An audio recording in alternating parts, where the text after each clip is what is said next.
So today we're going to be talking about design in art, what that means, how to use it, and much more. So I hope you guys enjoy yourself. Let's get right into it. So at the beginning of everybody's art journey, a lot of the time they start off with copying things. They learn how to draw by simply recording what they see right in front of their face. Now, usually that takes the form of using shapes to record what you see through master studies and other sort of routes. But what happens eventually is that you hit a sort of brick wall. You might be using your own references and you might even be thinking a little bit about composition.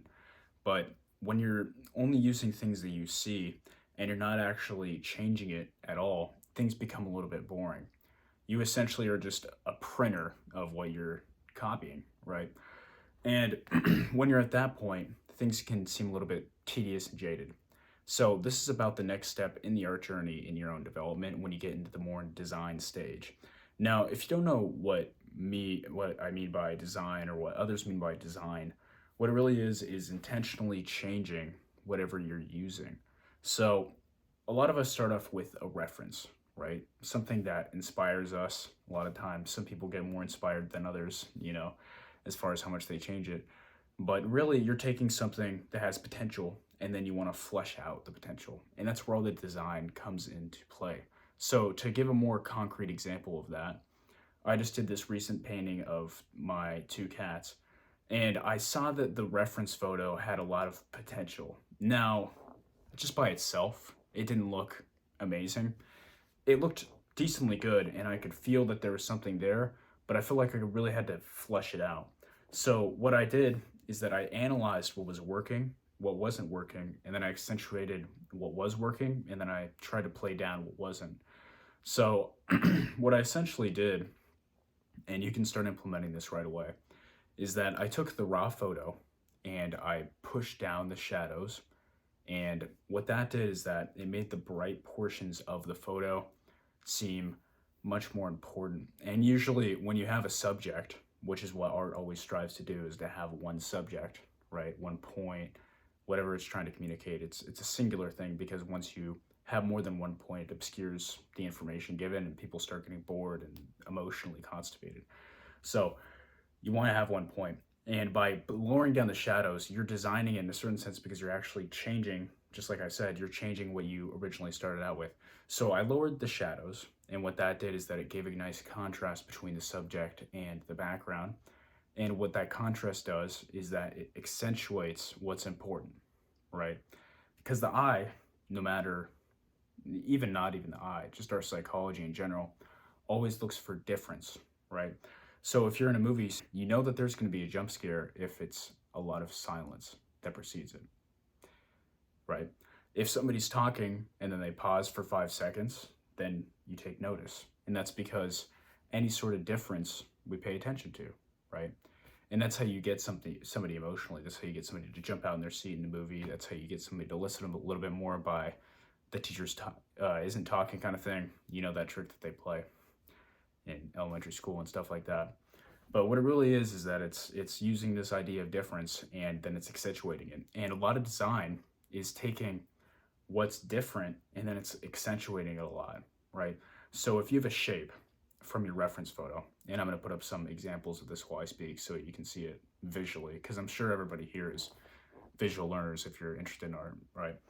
So if you have a shape and it's an okay shape, but it could be a lot better, then you might accentuate the difference of the curve and the straight on either side. And once you do that, the eye can more carefully grasp what you're trying to utter, the essence of what makes it good, right? If you have a pose, and what's good about the pose is that it has a really large sweeping curve through it, and then it has a really cutting sort of straight edge right into the side of it. But it's a little wonky. There's an arm on the right side kind of moving out or something, and it obscures the main message of the actual reference. Then what you want to do is that you want to omit those very intelligently. So another example of something that I designed recently was this painting of this university. It's the university that my sister's going to, so I wanted to give it to her as some sort of present. And I really liked the raw photo because it included a lot of elements that I look for in references, and really a lot of artists look for in references. And that's good contrast, so a good sense of light and dark, right? Because the eyes are always looking for the light portions of the painting, and you can only make people look at the light if you have some sort of dark to complement it. Just like even in this aspect ratio right now, the reason that you're looking at my face is not only because I'm a human, people like looking at other people, that's one thing, but also because the majority of the image right now is dark, and I'm the brightest spot on the page, right? So you need a good sense of light and dark where the subject's in the light, and the less important yet supplemental kind of stuff is in the dark. And then what you also want, and this gets into more preference and taste, but you want some sort of sense of emotion. And this is where you can really start designing in things. So this original photo that I had, it didn't really have anything that made it have any sort of sense of drama, right? So the light had a lot of drama to it. But besides that, there wasn't really anything that made it seem exalting or interesting beyond that. So what I decided to do is that I put in a path. And what that path did is that it created this large kind of curve that the eye can follow. And when you have a large curve that's very gestural, it gives the reference a sense of motion. And that path didn't physically exist. I made it up out of my own head because I understand the basics of perspective. I was able to do that. But I designed that in.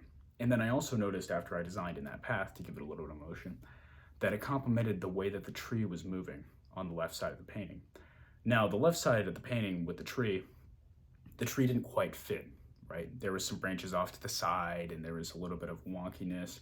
But what I really wanted was this kind of yin-yang S curve shape. And you can see this in the underdrawing that I did, that I was really thinking about how I was creating motion in the painting and how I was going to alter the reference to bring out this sense of this kind of curve, right? So what I did is that I moved the branches and I was thinking about that gestural curve. And then it came through in the final painting, albeit subconsciously for most people, this sense of drama. And what was interesting is that it was calm and it had this afternoon kind of feeling, but it also had this sense of motion, right? And this is what I'm talking about when I'm saying designing references, because it's not only shape design, which we talked about with curves and straights, simplification, exaggeration, all those things, but it's also designing the composition in a conceptually and literally and technically kind of interesting way, right? So another example of this is the cat painting that I talked about earlier. There was a nice line that I saw with the cat in the background, right? And it had this large gestural curve at the top of him, right? But the problem was that there was this large white spot right behind the two cats. And that white spot really detracted a lot of attention away from the two cats. And of course, when you have a subject, which is a living animal, you want that to be the most important part of the painting. So if I had this large blaring white spot right in the back of the painting, it would really detract from the point. And because of that, I need to get rid of it, but I need to do it in an intelligent way. So what I did is I thought about the simplest way that I could break down the painting. And the simplest way you can break down a painting is without losing the essence of what it's trying to say, because you can simplify a little too much. And that's where a lot of modern abstraction kind of goes wrong, because it all feels the same, right? Because if everything's so simplified, then everything feels the same. There's no difference or variance, right? But if you can do it in only a subtle way without going too far, then it becomes better. But I simplified it into 3 large value masses. And this is also another thing about design, because if you just shoot a photo and you paint it, you're not actually thinking about the composition or any of these other things. When you start understanding art past hyperrealism or just pure technical ability, right, how to replicate what you're seeing, then you can make it look a little bit better. So I made it a bright portion, midtones, and then a dark section. And when you can simplify your paintings down into 3 values, and I'll show some more paintings of mine that I've done, and then also some other paintings like John Singer Sargent had a great Madame X, one of his most famous painting of all time. Everybody loves it. It's at the Met. I saw it. But what makes it so great is that it's simplified and it's split up into 3 different values. And it's not like Sargent sat down his canvas and magically it was just perfectly put like that. And there was nothing distracting in the background. And there was nothing, that pulled the eye away from the subject. Of course, Sargent omitted things and he designed things, he darkened things, he lightened other things, and he did it in such a way that it was masterful and convincing, right? Nothing looked wrong. And that gets me to my next point, where we're talking about this sense of design. And you can design things to make them look better. But if you go a little bit too far outside of your competence zone, it can start looking a little bit worse. Or if you do something that looks good, sort of in the immediate range, and then you go way too far, then it can also look bad. So an example of this is the shadows thing I was talking about earlier. Generally, you want to deepen your shadows because what that does is that it simplifies all of the shadows into a big shape. And whenever you can simplify things further, the more aesthetic things usually become. But if you do it to such a high extent, then it loses a lot of the original feeling that the reference had. And I'll show up an example of just doing it way too far. And a lot of people do this, and it's easy to fall into this trap because when you're editing the photo in whatever software you're using, or if you're actually doing it physically, right? Because you could do little thumbnail sketches of deepening the shadows, graphite studies, so on. But when you're doing it and you're going, especially technologically, if you're going from lightest all the way to darkest, it's going to look better and better and better and better. And you're not going to really objectively see how it lines up, right? Because as you go further and further, the darker you go, the better it looks, generally speaking, right away. But people read it a little bit worse when it's just too extreme. So you want to be very careful when you're designing things. And I've noticed that on all the paintings that I've designed a lot, the more I design things to the point of making it up, the worse the reception was. And there's a gap there too, where it's like you need to have a certain amount of skill. The more you design things, the more skills you have to actually make it look believable, right? But if you're just starting out and you're just getting into art and you don't know anything about imaginative realism, you don't know about constructive anatomy, for example, you don't know about perspective, all you know about is really how to record what you see, I would suggest designing little. You should still design, you should still edit your references and whatever, so on. But don't go too far because it'll eventually it'll ruin the painting. So another way that, and we talked about shapes, another way that you can create a sort of design is through motion of brushstrokes in the painting. So I'll show you some examples of that. If you think about how the form curls over, you can create some motion with a lot of parallel brushstrokes, paralleled curves, paralleled straights, and that creates this sense of motion that the viewer can follow. And that's a sense of design because you're changing the reference in a way that makes the painting more interesting and it makes it better, right? Another way is through textures, right? So if you have a really plush cloth kind of texture and you use a lot of dry brushing on that, where it gets patchy, and I made a video about this, textures, but if you make it patchy and you can see through it a little bit, the underpainting and then also the brush strokes you put over it, what it's going to do is that it's going to have a plusher kind of feel to it. So depending on whatever surface that you're painting, you could also design it that way.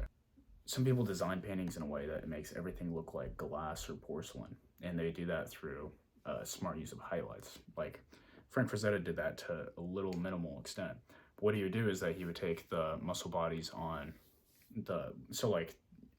he'd have like a tricep, for example, and it'd have this three-dimensional form, and since he understood it imaginatively, he was able to put a highlight in a certain area, but not make it too bright that it looked like glass, but he made it just bright enough so that the figures felt almost like they were porcelain to a little bit of a degree, right? So if you have total glass and porcelain, and then you have really matte, which is usually what skin is, then you kind of just inched it up a little bit, And that's kind of what art is all about. It's about taking the things that are interesting, that bring attention and little senses of beauty in every single day life. And then it's about exaggerating that and pulling it out and, taking that little ball of potential through your reference photo, and it's, taking that and it's making it better. And at the end of the day, art is just communication. It doesn't matter what art it is. It's music, literature, anything. It's an emotional communication, right?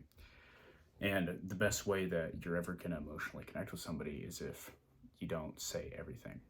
You know when to omit things. You know when to exaggerate. That's the telltale sign of a good storyteller, for example. When you're listening to somebody who's intriguing and they're telling a story, they know when to omit certain things, like when they're stuck on the tram for 15 minutes getting to work and the story's about their experience at work.